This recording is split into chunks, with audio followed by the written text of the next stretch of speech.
Good morning. இன்னைக்கு pineapple rice எப்படி பண்ணுறதுன்னு காமிச்சு தரேன். அரிசியை அரை மணி நேரம் ஊற வச்சுங்கோ. பைனாப்பிளை இந்த மாதிரி நறுக்கி வச்சுங்கோ. ஒரு குக்கரில் நெய், பட்டை, கிராம்பு, ஏலக்காய், ஸ்டார் அனீஸ், பே லீஃப், சீந்தின பச்சை மிளகாய், முந்திரி போட்டு நல்லா வறுத்துங்கோ.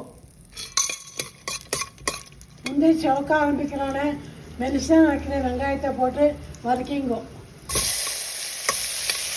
அது வதங்குற சமயத்தில் தேங்காய் பாலில் குங்குமப்பூ கலக்கிங்கோ.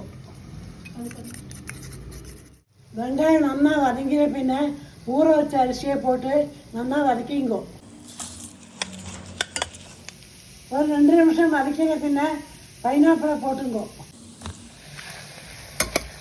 இப்போ இதில் தேங்காய் பால், தேவையான அளவு தண்ணி, உப்பு, குங்குமப்பூ பாலை விட்டு 2 விசிலுக்கு pressure cook பண்ணிங்கோ.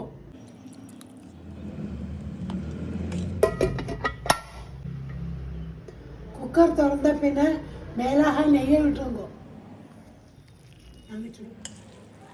Simple and tasty pineapple rice ready. நீங்களும் ட்ரை பண்ணி எப்படிக்கு சொல்லுங்க. பாய்.